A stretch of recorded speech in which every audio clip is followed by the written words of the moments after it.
자, 산림 측량 및 GIS 이어서 진행하도록 하겠습니다.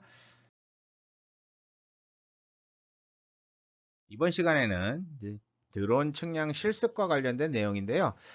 무슨 내용이냐면 앞에서 우리가 이제 전반적으로 드론에 대한 이론들, 뭐 법규에 대한 내용, 뭐 다양한 부분들을 여러분들하고 이제 이야기를 했잖아요. 그래서 실제로 대면 수업이었다 그러면 뭐 일단 여러분들하고 이제 드론을 이제 비행 전에 어떻게 활용해야 되고 이런 것들을 쭉 설명, 지금 이제 나오는 내용들을 쭉 수업을 진행을 하고 실제 실습으로 바깥에서 이제 드론 날리는 걸 시연을 해드릴 텐데, 뭐 오늘은 오프라인이 아닌 온라인으로 여러분들하고 수업을 진행하다 보니까 네, 그래서 뭐 할 수 없이 이제 우리가 드론을 띄우기 위한 준비 과정이라든가 실제로 이제 드론을 띄워서 받은 데이터를 가지고 우리가 어떻게 진행을 하는가, 그다음에 산림 분야에서 어떤 활용 및 전망 이런 것들도 이야기를 할 거고요. 실제로 이제 산림 분야에서 어떤 활용을 하고 있는지 사례도 한번 알아보도록 하고요.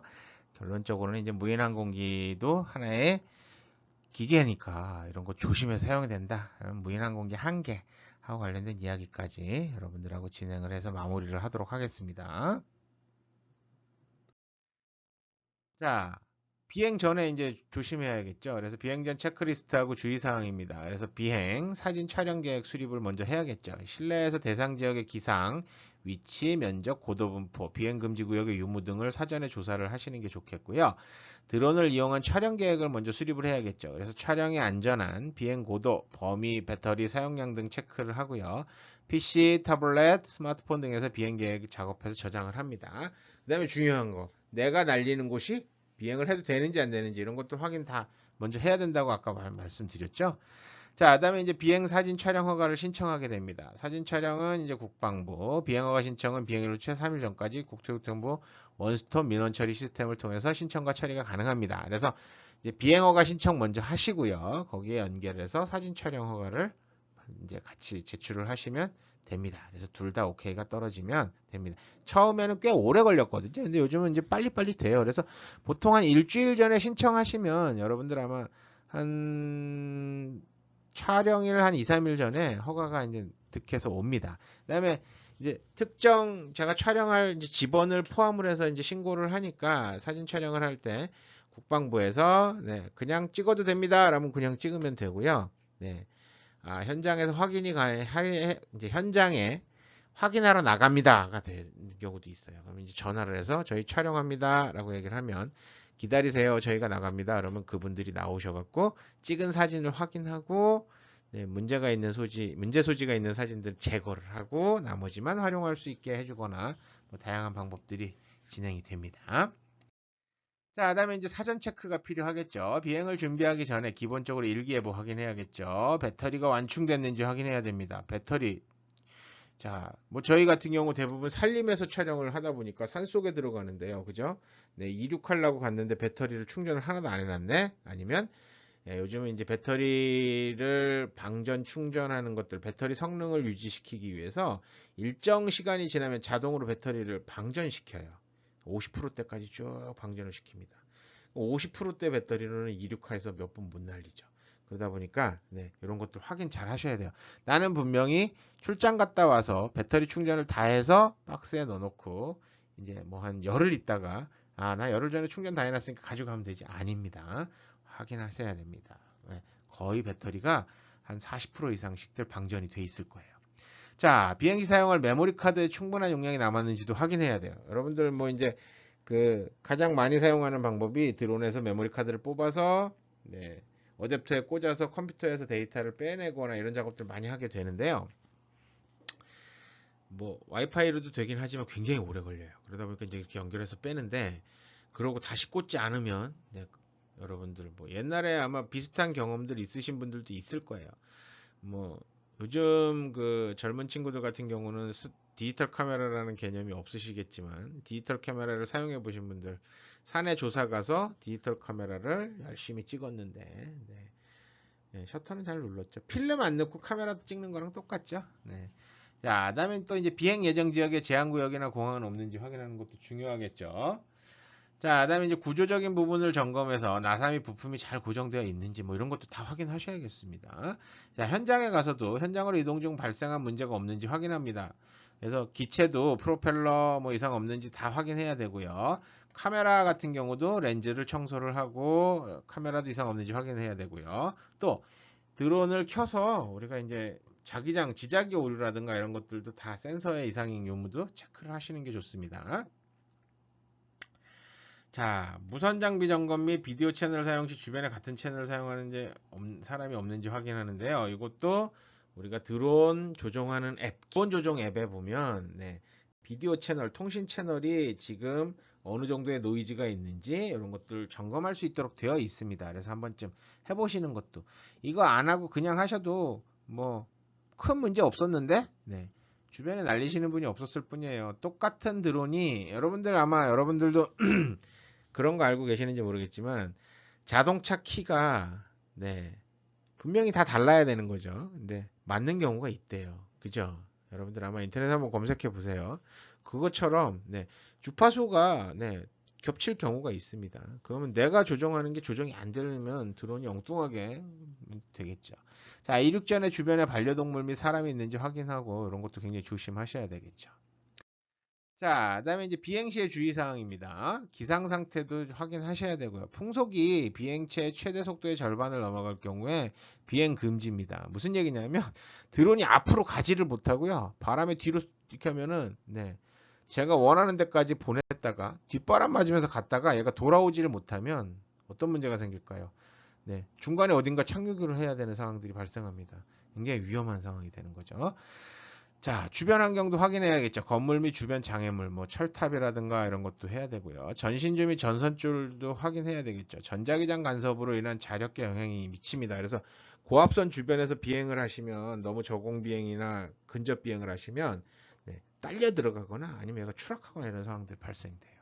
그다음에 이제 비행 제한 구역도 확인하셔야 됩니다. 그래서 뭐 세이프 플라이트 및 레디 투 플라이 앱을 사용을 해서 여러분들 한번 검색을 해보시는 것도 중요하고요. 주변에 사람 및 동물 있는지 확인하시고 네, 비행하시는 게 좋겠습니다. 그래서 실제로 우리가 이제 이런 작업 개념을 보면요, 비행 계획을 수립을 하고요, 데이터를 확보하죠. 비행 데이터 확보. 그다음에 이제 비행을 해서 데이터 확보하고요, 영상 처리 및 정확도 보정하고요, 3D 모델이나 정사 영상 제작하는 과정으로 이어지게 되는데요. 일반적으로 우리가 이제 현장으로 이동해서 드론, 그다음에 이제 이거는 이제 정밀하게 측량용으로 하기 때문에 이제 GCP 측정도 합니다. 그다음에 이제 사무실로 이동해서 GCP 작업을 하고요.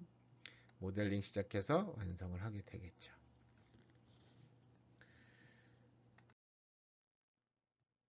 자, 뭐 이제 이런 정상을 제작하는데 이제 웨업입니다. 무인항공기 촬영 작업을 진행을 하는데요. 먼저 GCP 측량을 합니다.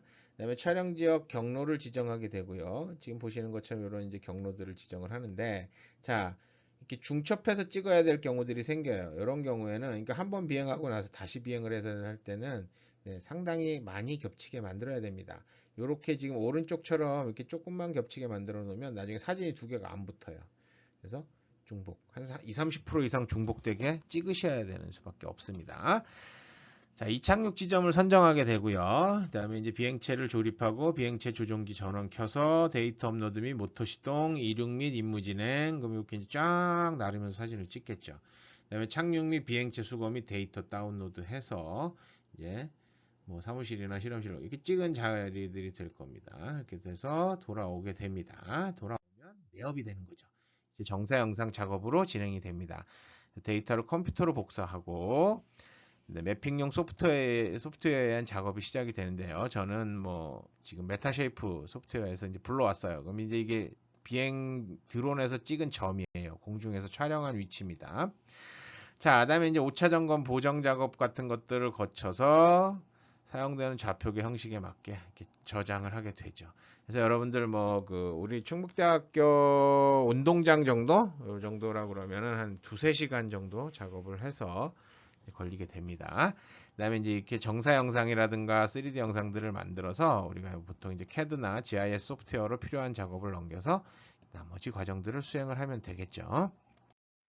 자, 그래서 이제 이런 무인항 공기를 이용한 정사 영상을 이제 제작해서 어떤 걸로 쓰느냐. 근데 실제로 이제 이렇게 됩니다. 그래서 정사 영상 사례인데요. 벌채 경계 확인용으로 사용된 거죠.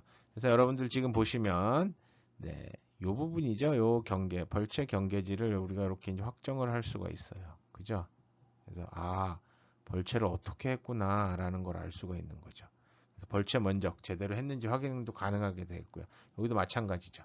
여기도 마찬가지죠. 자, 벌채를 하면서 이제 그 가지 같은 것들 이제 조제를 해서 이렇게 이제 열에 맞춰서 이렇게 딱 정리해 놓은 것도 보이죠. 이런 것들 같이도 확인하실 수가 있습니다. 자, 그다음에 이제 뭐 속리산 말티제의 이제 그 임도예요, 임도. 그래서 임도가 이렇게 지금 진행이 되죠. 임도도 있고요. 뭐 다양한 시설물, 도로도 있습니다. 도로 있고요. 이런 것들 촬영을 하는 작업들 활용을 되죠. 그래서 실제로 이제 산림 분야의 활용 어느 분야에 하고 있느냐 상당히 많이 합니다. 고사목 예찰, 병해충 방제 뭐 이렇게 돼요. 고사목, 제선충병 발생 현황, 피해목 조사 같은 것들을 진행하고 있고요. 참나무, 시드름병 등 산림 병해충 고사목 탐지하는데 전국적으로 활용을 합니다. 그다음에 이제 병해충 방제 및 검증, 약재살포 병해충 방제 작업 현장 점검 같은 것도 진행을 하고요. 그다음에 이제 산사태 피해지 조사, 그래서 산사태 피해지 현황 조사 같은 경우 우리가 산사태 같은 경우 현장에 접근하기 굉장히 어렵지 않습니까? 이제 이런 것들도 가능하게 되고요. 그다음에 이제 산사태 예방을 위해서 산사태 취약지 점검이라든가 사방 공작물 점검 같은 경우에도 우리가 쉽게 접근하지 못하는 곳에 간단하게 기본 점검들 있죠. 구조물이 뭐 파손이 됐는지 안 됐는지 잘 있는지 이런 것들을 이제 점검을 하는 형태로 됩니다. 다음에 이제 산불 났을 경우에 산불 상황, 실시간 상황 파악하는 데 활용도 하고요. 피해지 조사도 합니다. 피해지 현황 조사 같은데.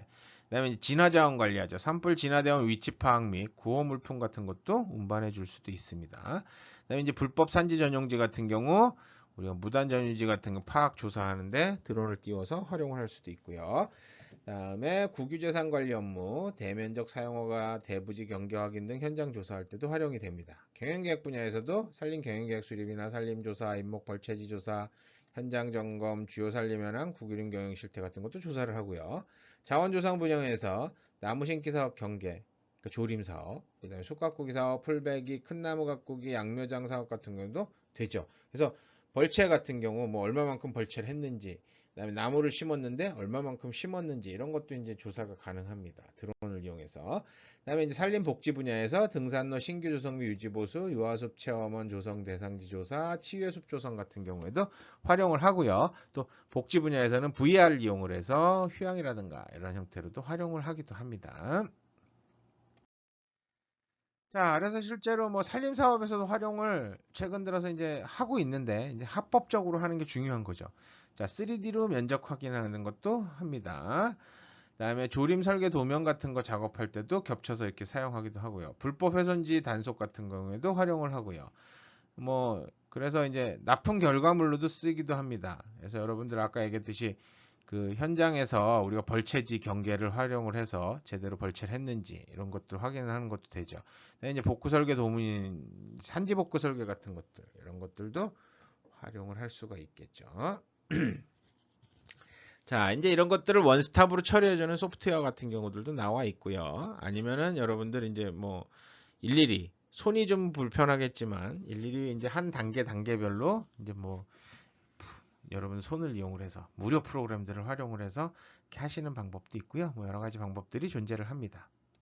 자, 이번에는 이제 산림 분야에서 실제로 활용되고 있는 사례들을 몇 가지 알아볼게요. 그래서 야간 산불 대응을 위한 드론 종류별 활용 체계 구축이라 해서 산림과학원에서 진행하고 있던 겁니다. 그래서 고정익을 통해서 두 대를 띄워요. 고정익을 통해서 전체적인 산불의 화선 및 잔불 위치를 탐지하고요.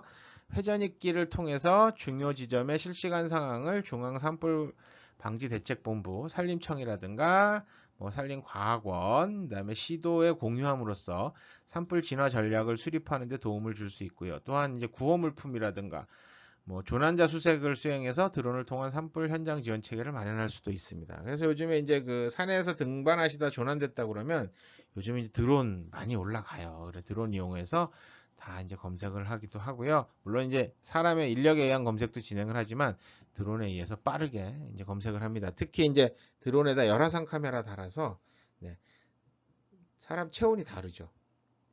그러다 보니까 이제 드론을 비행시켜서 사람을 찾아내는 이런 방법들도 활용을 하기도 합니다.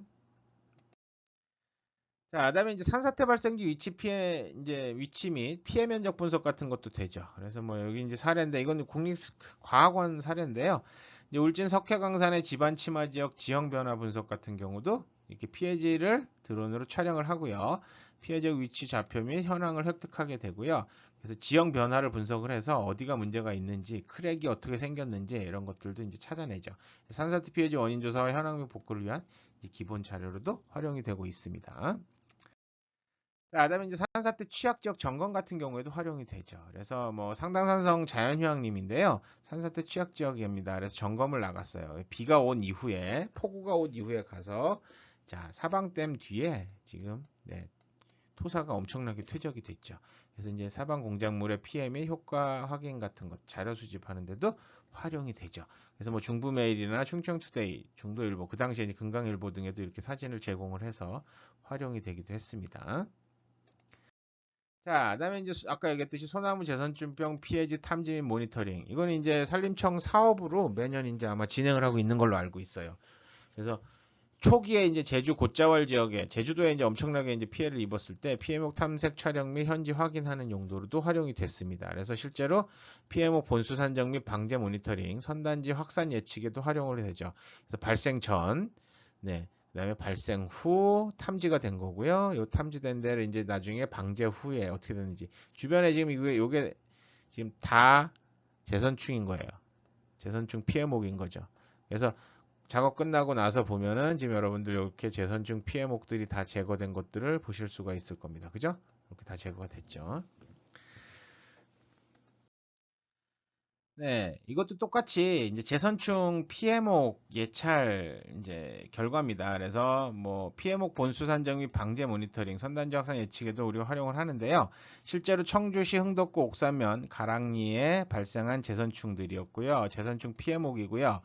뭐 감염목을 이렇게 이제 확인을 해서 우리가 현장에서 이제 여기 방제 처리를 진행할 수 있도록 작업을 하게 되죠. 자, 산속에 있다 보니까 우리가 되게 육안으로 차량을 타고 이동하면서 이렇게 발견하지 못하면 거의 발견이 힘들어요. 그러다 보니까 이제 이런 곳들은 이렇게 드론을 이용을 해서 활용을 하고 있습니다.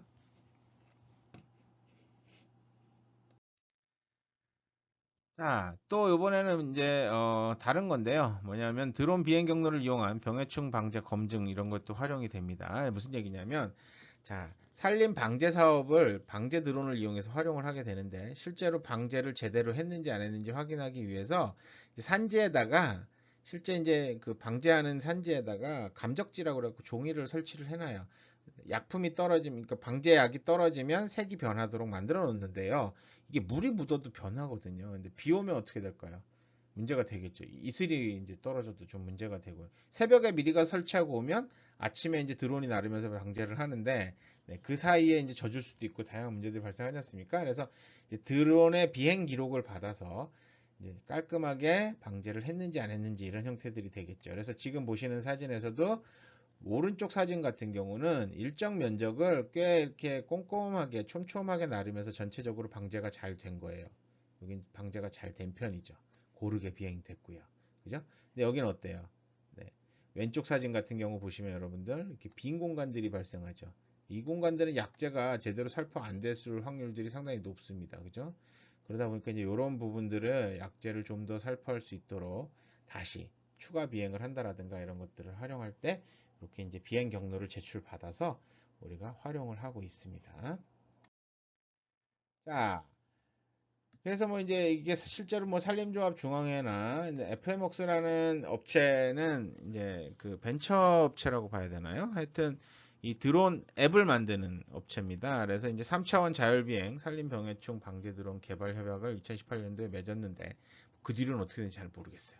이 FM웍스 같은 경우가 이게 이렇게 비행 고도에 맞춰서 그러니까 쉽게 얘기해서 경사지 산림에서 일정 고도 100m, 100m의 높이로 일정 고도를 맞춰서 이렇게 비행하는 기술력을 가지고 있어요.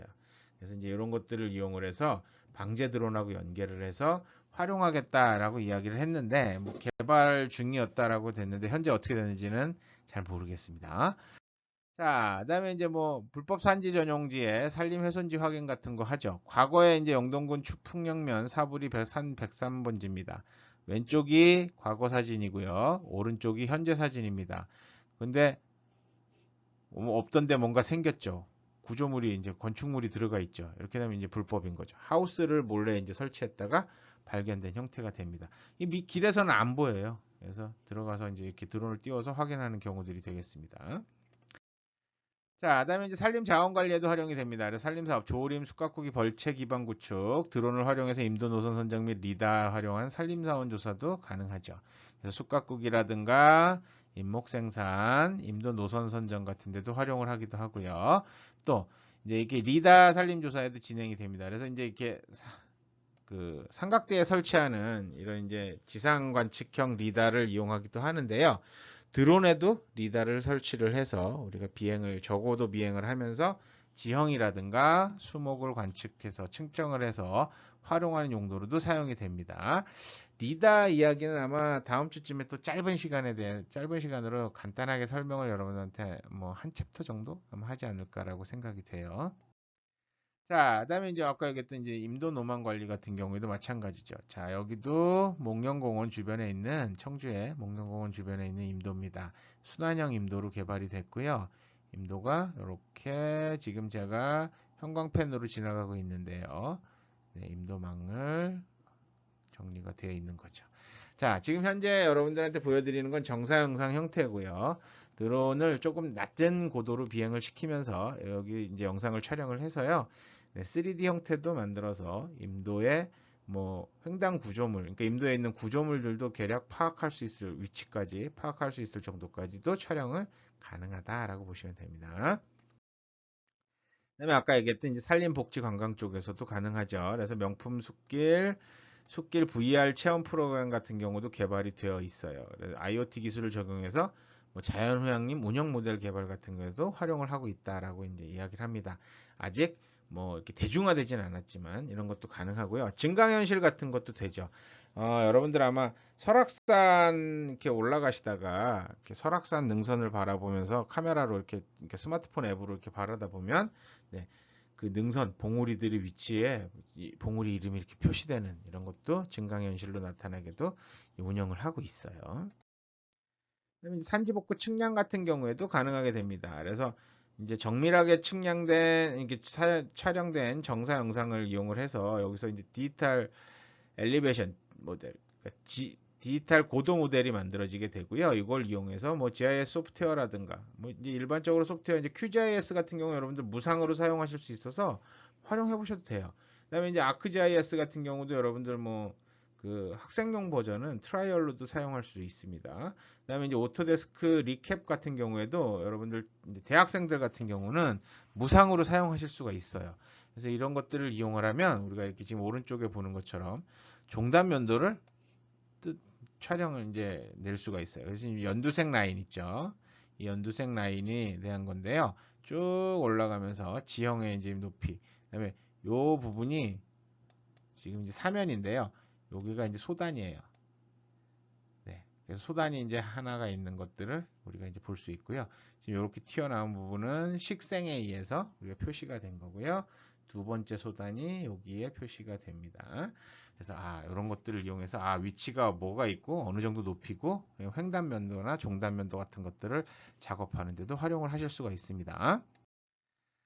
자, 그다음에 이제 산사태 발생지 모니터링도 가능하죠. 그래서 실제로 이제 이건 뭐 제가 했던 건데요. 시계열 정사 영상을 촬영을 합니다. 그래서 2017년도, 2018년도 촬영한 영상을 비교를 해서 실제로 어느 정도 범위로 식생이 자연복원이 진행이 됐는지, 그래서 산사태 발생 경계에서 지금 이렇게 초록색 식생들이 들어와서 이 부분들은 경계가 자연복원이 진행이 되고 있는 부분들이다라고 보시면 될 겁니다.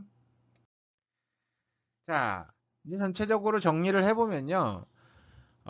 무인항공기도 자동차랑 비슷합니다. 그래서 복잡한 통신 장비와 기계들의 집합체다. 이게 무인항공기입니다. 절대 왕구와 같이 만만한 장비가 아닙니다. 그래서 뭐 여러분들도 아마 장비 사러 가보시면, 드론 사러 가보시면 얘기를 하는데요. 사장님들의 고충이 바로 그겁니다. 사용 설명에 대해서 열심히 설명을 하시는데 이제 되게 사신 분들은 벌써 이미 몸과 마음은 딴 데가 있는 거죠. 몸은 거기 있지만 이 사람 왜 이렇게 얘기만 하는 거야? 라고 생각하고 한쪽 귀로 듣고 한쪽 귀로 다 흘려. 네, 빨리 듣고 가서 날리고 싶거든요. 근데 그게 아닙니다. 네. 이렇게 잘 안 듣고 가신 분들은 반드시 네, 몇 시간 후에 다시 돌아옵니다. 네, 이게 왜 이륙이 안 될까요? 아니면 드론이 왜 이륙 버튼만 누르면 뒤집히죠? 네, 제대로 된 설명서 매뉴얼을 공부를 하셔서 하셔야 됩니다. 자, 특히 우리 쿼드콥터 같은 경우 드론이 X자 형태로 이제 날개가 4개가 있어요.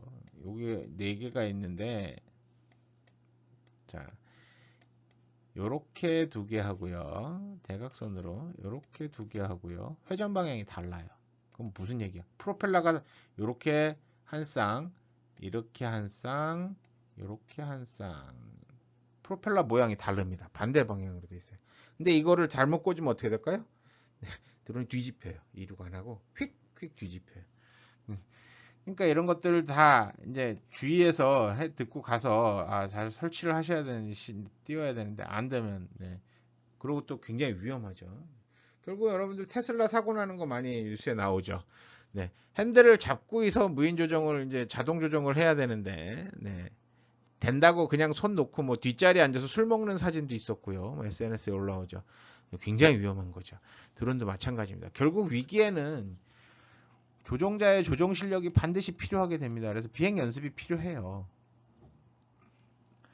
또 교통법규처럼 무인항공기 관련 법규를 숙지하고 반드시 지키시는 게 좋습니다. 무인항공기가 만능은 아니다라고 생각하시면 돼요. 정확한 정사 영상이나 자료를 위해서는 그만큼 많은 노력과 장비가 필요합니다. 그러니까 아까 얘기했듯이 무조건 드론만 띄워서 사진만 찍으면 이게 정사 영상이 지상하고 똑같이 되는 아닙니다. 네, 물론 이제 우리가 지상에서 GPS 하는 것보다 공중에서 드론에서 GPS 좌표를 잡다 보니까 훨씬 정밀하게 잡기는 하지만 그래도 네, 오차들이 발생하게 되고요. 촬영하는 당시에 드론이 그 앞뒤로 아니면 좌우로 흔들리거나 카메라가 이제 항상 수직으로 찍어야 되는데 그게 안 되는 경우가 있거나 항공사진에서 앞에서 배웠죠. 그런 상황들이 처리가 돼야 되는 거고요. 그러기 위해서 이제 가장 좋은 게 지상 기준점 GCP를 확보하는 게 좋겠죠. 그러면 이제 이걸 가서 나중에 다시 다 찍어서 실제로 컴퓨터에서 사진을 보면서 우리가 지상에서 찍어온 점과 일치를 시켜서 요 좌표가 여기야, 요 좌표가 여기야 이렇게 다 맞춰줘야 되는 작업들도 진행을 해야 되는데 귀찮죠. 이렇게 나온 것들이 이제 요거보다 좀 정밀하게 나온 것들이 이제 요즘 나오는 RTK 드론이라는 것들이 있어요. 그러니까 GNSS GPS 장비들, 뭐 다음 시간에 GPS 설명할 거지만 보다 고정밀 GPS 센서를 달고 올라가서 촬영을 합니다. 문제는 지상에도 고정밀 GPS 센서가 하나 설치가 돼 있어야 돼요. 2개가 네, 호응을 해서 나중에 서로 보정을 해서 오차를 보정하는 형태가 되는데 이렇게 살라니까 비싸요. 뭐 몇백만 원대에 사던 이제 드론이 이제 몇 천만 원대가 됩니다. 왜? GPS 안테나도 하나 사야 되고 드론에 달리는 GPS도 있고요. 뭐 이러다 보니까 비싸지죠. 근데 이제 그렇게 하려니 그러면은 너무 비싸서 못 살라고 그러니까 판매하시는 분들이 지상에 이제 고정용 GPS 안테나를 이건 안 쓰셔도 돼요. 라고 얘기를 하는데 그렇게 되면 또 정밀도에 문제가 생기겠죠. 결국은 네, 기준점 확보, 그다음에 정밀도 정확도 유지를 위한 촬영 기술하고요. 여러분들 나중에 편집 이제 좌표에 맞추는 이런 필요하게 됩니다. 주의하셔야 될 것 중에 가장 좋은 건 제가 원하는 대상지를 이런 대상지를 찍고 싶다 그랬을 때 네, 딱 이렇게만 찍으면 되냐? 아닙니다. 네, 항공사진이다 보니까 조금 더 넓게 이렇게 찍으시는 게 좋습니다. 한 3, 40% 넓은 범위를 촬영하시면 바깥은 오차가 좀 발생하더라도 안쪽은 그래도 좀 잘 맞는 이런 상황들이 될 거고요. 산림의 특성상 GCP를 잡지 못할 경우엔 사진 정합이 불가능할 경우가 있습니다. 다 똑같은 나뭇잎만 보인다 그러면 네, 정합이 안 되는 경우도 있어요. 그러다 보니까 그런 걸 감안을 해서 바깥쪽의 일반 지역도 포함을 해서 좀 찍는 것도 나쁘진 않다 말씀을 드릴 수가 있겠고요. 이런 임무나 정책을 수행하는 데 있어서 참고 및 보조 자료로 활용이 가능한 거지 이게 어떤 법적인 효력을 갖거나 이런 것도 안 됩니다. 그러니까 아까 앞에서 불법 훼손지 같은 경우 이렇게 이제 우리가 촬영을 했잖아요. 그럼 고기 면적을 딱 구적을 해서 뭐 요거 했으면 아닙니다. 그럼 이제 불법 훼손을 한 것만 확인이 된 거죠. 그럼 불법 훼손 확인 면적은 어떻게 구할까요? 네, 이건 측량의 이제 그 측량 업체 아니면은 우리 지적공사 같은데 측량 의뢰를 해서 경계 측량 의뢰를 해서 네, 면적을 확정하시는 게 가장 좋은 방법이 되겠죠. 결국은 최종 결정은 네, 여기 써 있죠. 뭐라고 써 있습니까? 경계 측량 및 지적 측량만이 법적인 효력을 가지게 됩니다.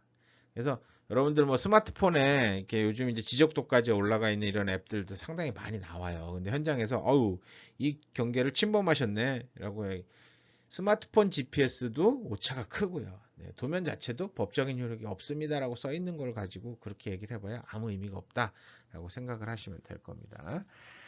자, 짧은 시간 이야기를 진행하다 보니까 여러분들 수박 겉핥기처럼 지나가는 느낌이 들어요. 근데 어쨌든 전체적인 부분에 대해서 여러분들한테 역사부터 시작을 해서 법규까지, 그 다음에 여러분들 활용하는 방법까지 이렇게 한번 쭉 소개를 드린다라고 생각하고 강의를 진행을 했습니다. 관심 있으신 분들은 인터넷에서 자료를 좀 더 찾아보시면 요즘 뭐 자료들 굉장히 많이 올라와 있어서 도움이 될 것 같고요. 뭐 드론을 활용하기 위해서 엄마 뭐 드론 몇백만 원짜리 사야 돼 이럴 필요는 없어요. 여러분들 몇만 원부터 뭐 몇십만 원 이내에 몇만 원부터 시작할 수도 있습니다. 그래서 주변에서 찾아보시고 활용하면 되겠고요. 또 뭐 그 코로나가 좀 안정되고 나면 여러분들 드론을 날려보고 싶으시면 실험실로 찾아오시면 여러분들 도움을 드릴 수도 있을 것 같습니다. 자, 향후에 이런 산림 분야에 종사할 계획이 있으신 분들, 뭐 산림 분야 쪽으로 이제 뭐 사업체에 취업을 하신다든가, 뭐 다양한 분야 이제 아니면 뭐 연구 쪽으로 대학원을 오신다든가 이런 관심이 있으신 분들도 CAD라든가 GIS 이런 드론 활용 정도 이런 기본 어느 정도 기본은 익혀 놓으시면 실무에 나중에 상당히 많은 도움이 될 거라고 생각이 되고요. 측량도 마찬가지죠. 그죠? 측량 여러분들 아마 여러분 선배님들도 현장에 나가셔서 학교에서 이런 거 들어봤었기 때문에 그래도 좀 더 수월하게 접근할 수 있었습니다라고 이렇게 말씀하시는 분들이 꽤 많았습니다. 그래서 이런 것들 한 번씩쯤은 여러분들도 한번 이렇게 보시고 관심을 갖고 네, 한번 접근해 보는 것도 나쁘지 않을 것 같다라고 말씀을 드리겠습니다. 자, 오늘은 여기까지 감사합니다.